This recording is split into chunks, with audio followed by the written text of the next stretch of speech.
preparado un discurso que, se él se emociona, a súa familiar Chus rematará o acto lendo este escrito que tiña para nos Rodrigo Rivas.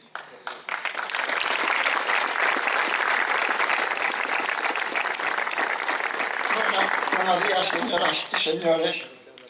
Pero les voy a decir, mis amigos, que es lo que corresponde. Estoy agradecido que me hayan invitado a este acto en este templo, donde fue el templo del asesinato de quienes tenían ideas de libertad y de mejor vida en este mundo. Indiscutiblemente, yo pienso que en España sigue viviendo Franco. Estamos en el reino del franquismo desde el momento que el gobierno y el tipo de gobierno y las leyes son una imposición de Franco. Los actos de la transición, que fue, en vez de transición, fue una traición al pueblo español, y la famosa ley de amnistía, que el criminal más grande del siglo XX impuso al pueblo español, era que él le hizo la amnistía para los criminales al mando de él. Pero el otro pueblo, el verdadero pueblo, no necesitaba la ley de amnistía desde el momento que estaban todos en fosas comunes, y los muertos no necesitan amnistía, sino que necesitan homenaje. A mí me han dado mucha importancia a lo que yo he hecho. Primero les voy a decir que lo que yo he hecho principalmente fue con respecto a mi padre. Empecé por mi padre buscando sus restos. Quería llevarlos a que estuvieran en el panteón con mi madre, y por el destino conseguí encontrar algo de sus restos en una fosa escondida atrás de una capilla en Puerto Marín, que prácticamente fue un milagro, porque yo fui a un bazar en Puerto Marín en un viaje, y fui a un bazar y la señora curiosamente me dijo: señor, usted es turista. Le dije: mire, yo no soy turista, y no soy turista porque yo nací en España. Y al mismo tiempo vengo de Buenos Aires. Porque en aquel tiempo todos decíamos Buenos Aires, no se decía República Argentina, porque Buenos Aires es el refugio de los emigrantes españoles. La señora siguió curioseando y me preguntó dónde había nacido. Le dije: en Castro de Rey, una aldea ahí. Me dice, pensándolo un poco, al poco rato me dice: de Castro de Rey asesinaron a 2 personas ahí cerca de Puerto Marín. Yo era niña, dice. Había un señor que estaba muy bien vestido, tenía un gabán, y dicen que era una persona muy importante de Castro de Rey. Miren lo que es el destino, que el gabán lo había mandado mi hermana para mi padre. Ahí descubrí dónde estaban los restos de mi padre, que prácticamente es un milagro, aunque yo creo algo en los milagros, porque no le puedo faltar a mi amigo, el Papa Francisco, el cual me felicitó por lo que yo estaba haciendo con respecto a los derechos humanos de ustedes todos. Me mandó la bendición papal con respecto a eso. O sea que lo mío fue unas coincidencias del destino. Conseguido el lugar, hubo ciertas tramitaciones con imposiciones en aquel momento también de la Iglesia Católica, porque el cura me dijo que yo no podía poner una placa diciendo: acá descansan los restos de Severino Rivas. Y después le dije que bueno, ¿por qué? Dice: porque la capilla del pueblo. Bueno, digo, le pongo una cruz fuera de la capilla, ahí donde están los restos escondidos, y me dijo que había que pedirle permiso al obispo de Lugo. Claro, yo como no tengo mucha cultura y no conozco las leyes, pero tenía idea de que en un pueblo con libertad, lo que tenía que pedirle yo al obispo de Lugo y al cura era meterlos presos en la cárcel por asesinos y ocultamiento de la víctima, que es la ley mundial con respecto a esas circunstancias.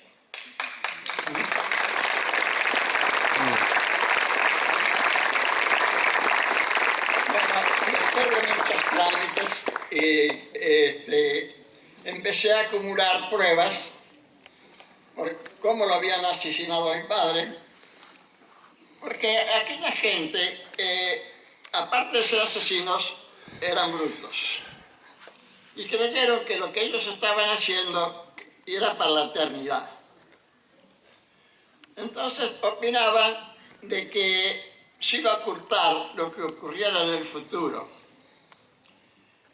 Yo conseguí documentación directamente del archivo secreto del Estado.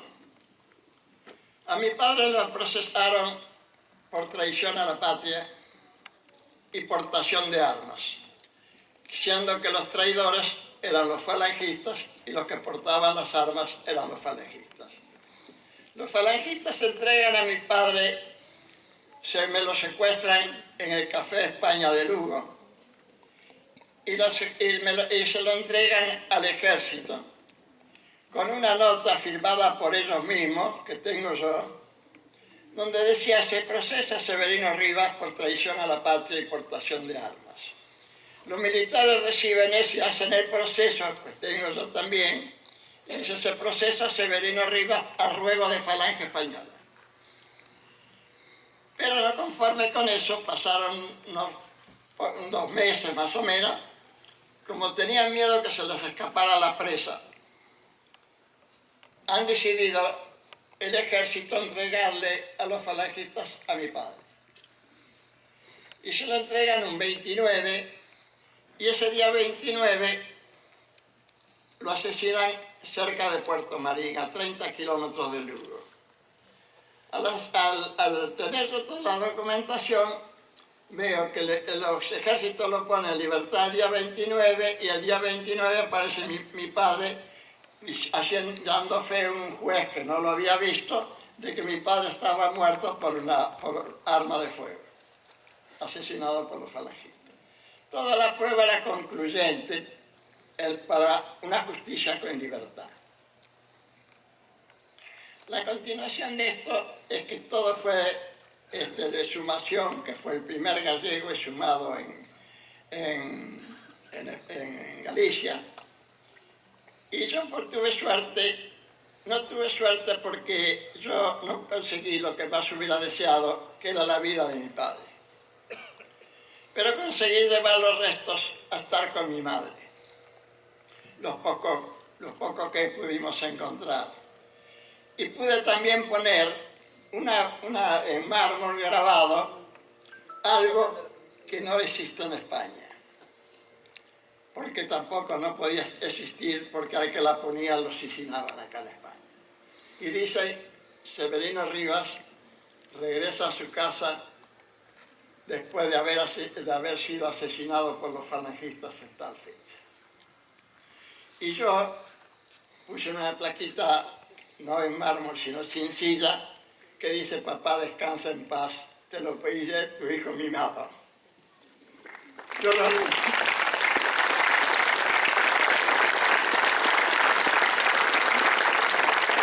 El mejor de mis hermanos, el mejor de toda la familia, y mi padre tuvo que perderme y yo lo perdí a él, porque mi padre previó que el país no me daba futuro. Y habiendo unos hermanos ya en Buenos Aires, me embarcó para Buenos Aires con 8 años y medio.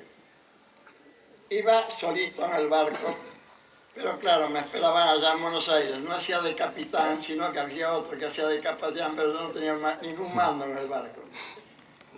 A todos les parece raro que de tan joven yo emigrara a Buenos Aires. Fue una suerte emigrar, y yo, pero si hoy me lo hubiera preguntado a mi padre, le hubiera dicho que no iba a Buenos Aires. Voy a Buenos Aires y fui al colegio, que en el colegio que no me habían dado en España porque había que ir con la vaca y la vaca tampoco me iba al colegio. Entonces llego a Buenos Aires, fui al colegio 5 años para la primaria, pero después mire cómo sale el destino mío, que a esta edad me fueron a buscar de la Universidad de Salamanca para que presidiera el decanato. Una persona que no sabía leer ni escribir prácticamente me mandan a presidir el decanato en Salamanca. Bueno, unas anécdotas quedaron conformes. Yo le dije que se habían equivocado, pero les dije algo que ellos no sabían en Salamanca y ellos me contestaron con la misma pregunta. Yo tengo, lo que he hecho también se lo debo a la Argentina.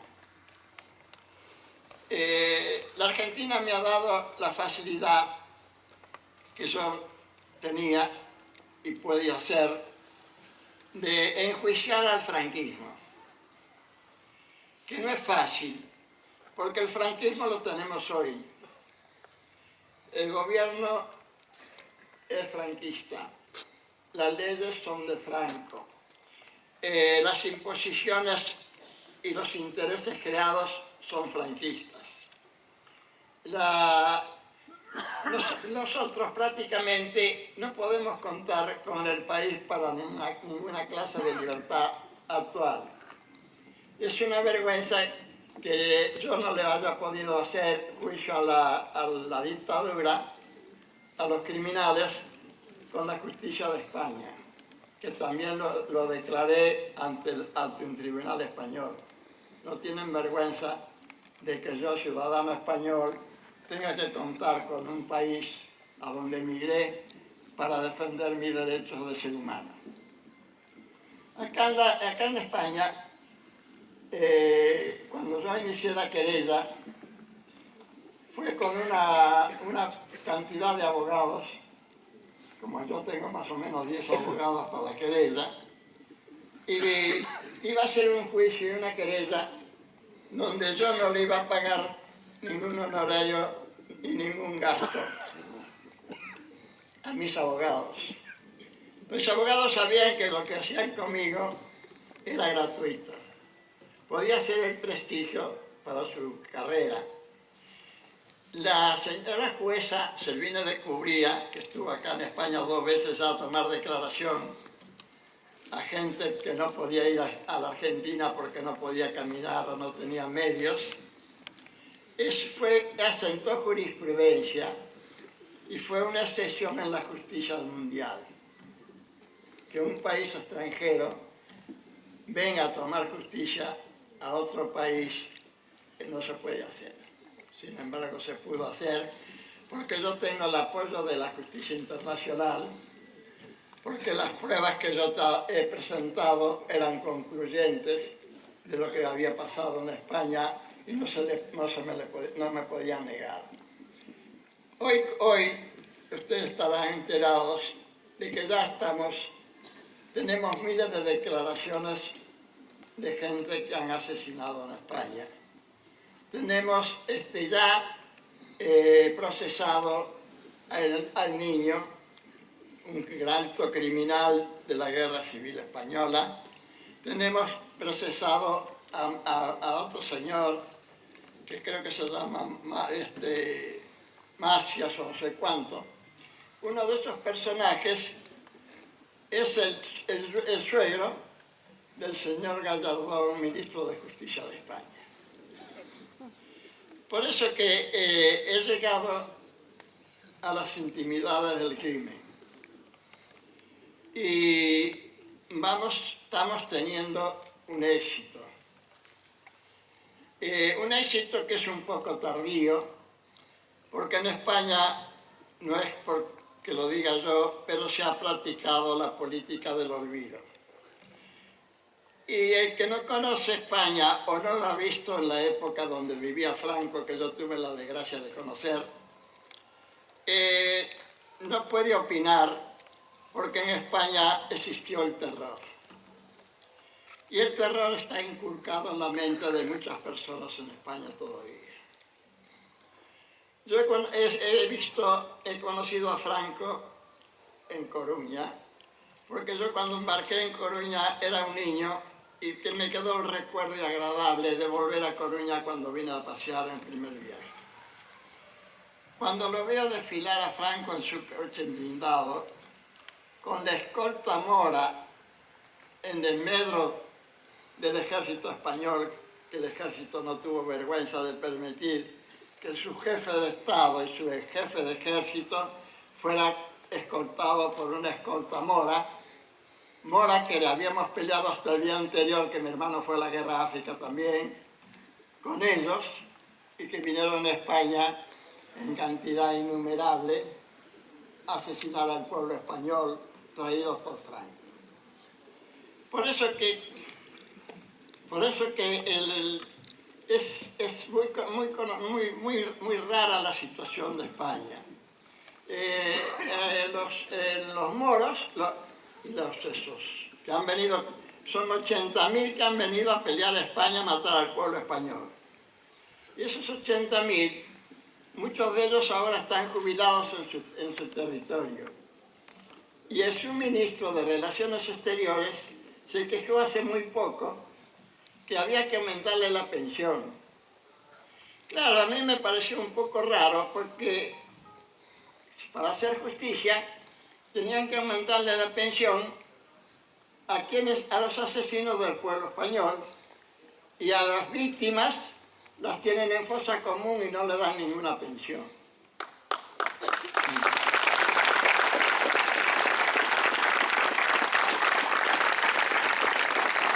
Bueno, no les quiero contar más intimidades, porque también tengo mis defectos y por ahí usted me descubre. Pero yo estoy agradecido a la Argentina para siempre. Tanto es así que cuando me han hecho un homenaje en Lugo, me homenaje en alguna parte fuera de Argentina, pido que me pongan la bandera argentina. Y mis amigos de Lugo me han regalado 2 cuadros que me los entregó el obispo de Mondoñedo, donde una parte es Argentina y otra parte es España. La Argentina, como un emigrante gallego como soy yo, que no tiene ninguna trascendencia política, porque nunca me metí en política, porque la política mismo no me gusta mucho, y tampoco en el caso mío no puedo aceptar ni política ni intereses económicos. Yo no cobro nada por lo que hago, pero tampoco pago. Porque si en defendiendo los derechos humanos o queremos hacer algo por los humanos, si mezclamos los intereses no defendemos los derechos humanos. Y es muy triste porque todavía viéndolos a ustedes, sabiendo lo que han sufrido y lo que sufren, y que comparten el dolor conmigo, me hace que me quede de este lado, porque si no ya hubiera pasado al reino animal.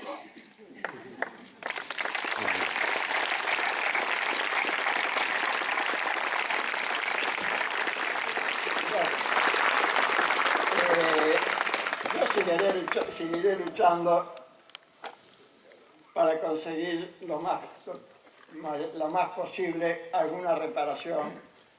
Y nosotros tenemos que decir que estas personas que fueron asesinadas acá y todas las otras que no están acá ahora, ni han estado nunca, no debemos decir que son víctimas de una guerra civil.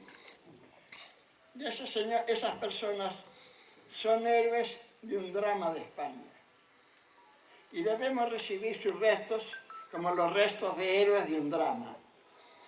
Porque si no, la oposición, como sus sentimientos y mala intención continúan, dice si los asesinaron, por algo los asesinaron. Creo que ustedes conocen ese término en España.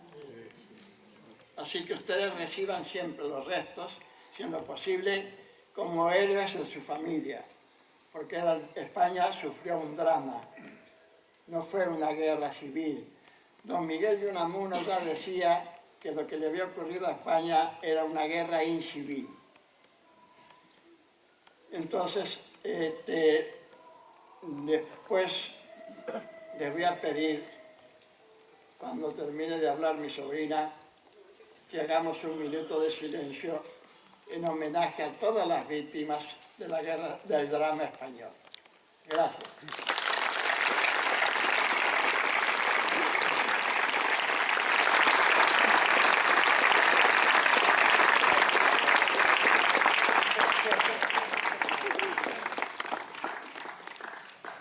Aquí todo o mundo pode falar con certo orden, pedir unha palabra, disculpade a improvisación, pero este compañeiro quere dicir unhas palabras.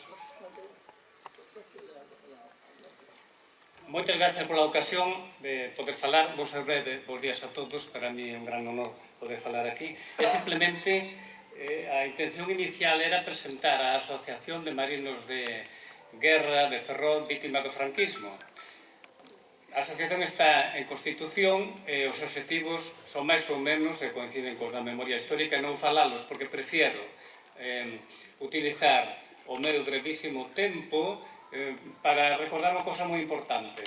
Hoxe, 19 de xullo, fanse os 79 anos do levantamento en Ferrol da marinería de dous destrutores contra, lóxicamente, contra os sublevados.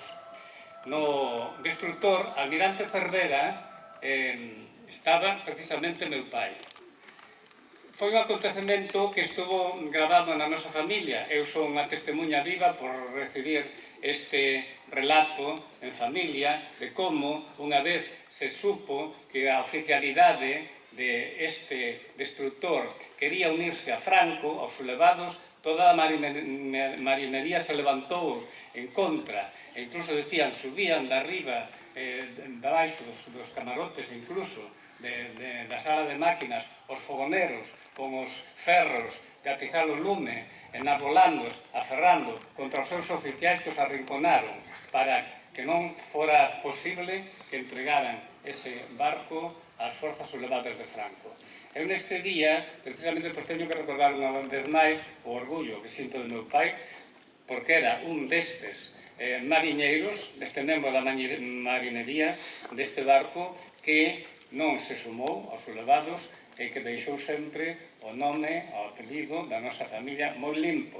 Nunca tuvemos nada que ver con este exército que se revolveu ignominiosamente contra o seu propio povo, ni nada parecido. Prometí ser breve e o son. Moitas gracias pola atención.